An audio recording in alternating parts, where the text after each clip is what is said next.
Lorsque vous entrez dans une boutique, vous voulez par exemple du pain. Vous prenez de l'argent et vous donnez, on vous donne du pain. C'est-à-dire que vous achetez du pain. Il faut donner de l'argent pour avoir du pain que vous allez aller manger. Lorsque vous entrez dans une agence de voyage, vous voulez voyager, vous payez pour obtenir un ticket. Ça veut dire qu'il y a un prix à payer pour obtenir votre ticket. Lorsque vous allez à l'école, vous payez la pension. Lorsque vous allez dans un marché, vous voulez obtenir par exemple une nouvelle veste. Vous achetez votre veste en donnant de l'argent.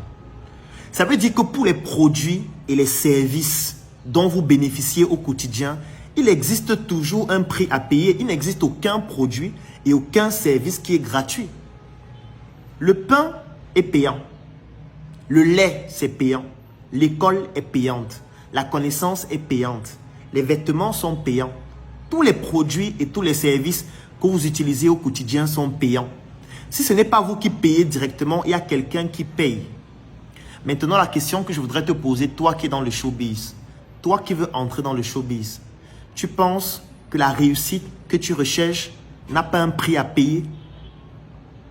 Tu penses que le succès n'a pas un prix à payer lorsque le pain est payant? Tu penses que la célébrité n'a pas un prix à payer? Tu penses que la réussite n'a pas un prix à payer? Si déjà un téléphone est payant, le chargeur est payant, la puce est payante, les datas pour suivre cette vidéo, c'est payant. Combien de fois la réussite? Combien de fois le succès? Lorsqu'on sait que la réussite n'est pas une destination, c'est un chemin dans lequel, à chaque fois qu'on atteint un objectif, on est encore un peu plus insatiable d'atteindre un objectif encore plus élevé. Et tu te dis que pour atteindre ces objectifs, il n'y a pas de prix à payer. Le prix à payer, ça peut être le travail. Le prix à payer, ça peut être la patience. Le prix à payer, ça peut être le fait de faire ses classes. Le prix à payer, en fonction du type d'objectif qu'on peut atteindre, sera toujours équivalent et proportionnel à l'objectif qu'on veut atteindre. C'est de la physique, c'est de la spiritualité. C'est comme ça que fonctionne la nature. Lorsque tu vas atteindre un objectif, tu vas avoir un prix à payer qui est inversement proportionnel à l'effort qu'il faut fournir pour atteindre cet objectif aussi. Maintenant, si tu es pressé pour atteindre cet objectif, il y aura aussi un prix à payer qui est proportionnel à ton envie insatiable et rapide de vouloir atteindre ton objectif.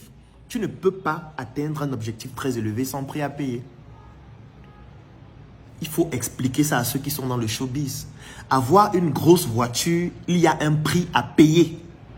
Parce que les gens se disent souvent, je veux avoir une grosse voiture, oui. Et on voit juste le prix. La voiture coûte 20 millions, la voiture coûte 50 millions, la voiture coûte 100 millions. Non, ce n'est pas la seule chose à voir. Oui, dès que tu as eu la voiture, on va maintenant dire oui, même si on t'a donné la voiture. Et je dis toujours quelque chose. Si tu bénéficies de quelque chose que tu ne mérites pas parce que tu n'as pas payé le prix, tôt ou tard, tu vas en payer le prix. Il n'y a pas... Je veux dire, tu ne peux pas bénéficier de quelque chose que tu ne mérites pas et tu ne payes jamais le prix de cette chose. Non, tu vas payer le prix tôt ou tard, d'une manière ou d'une autre. C'est une loi spirituelle. Ça veut dire que les gens ne mesurent pas suffisamment le prix à payer. Quand tu as une grosse voiture, il y a un prix à payer. Il y a d'abord le prix d'achat. Même si ce n'est pas toi qui payes, il y a quelqu'un qui a payé ce prix. Et si c'est quelqu'un qui a payé ce prix pour toi, ça veut dire que cette personne attend quelque chose de toi.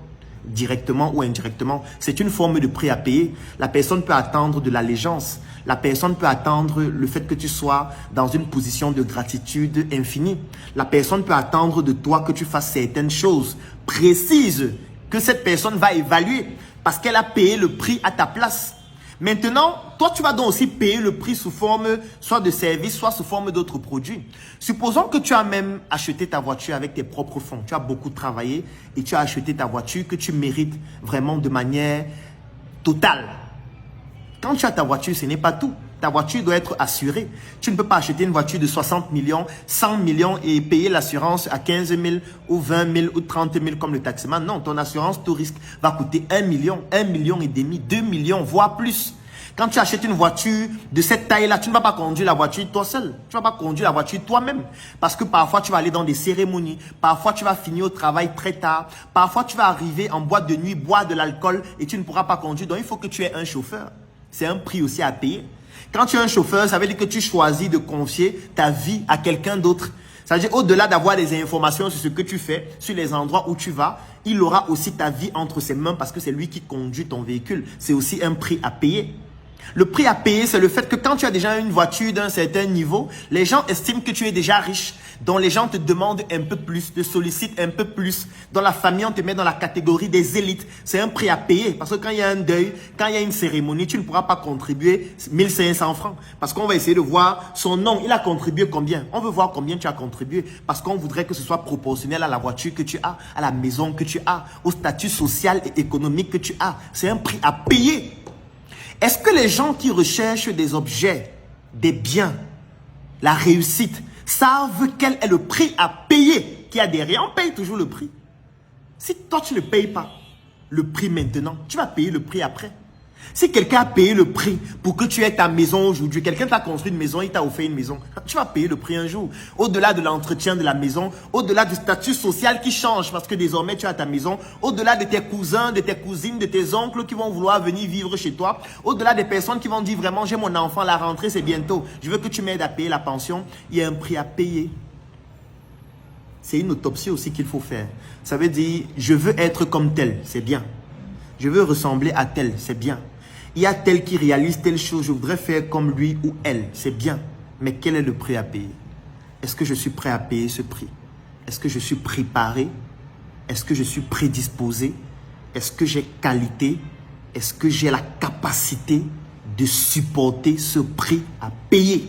Un travail pro commence par un pro en SM. Change toute ta garde-robe, remplace tout par SM de la tête aux pieds. Désormais tu t'habilles en SM, un avenir propre commence par un style en SM. Par un style en SM.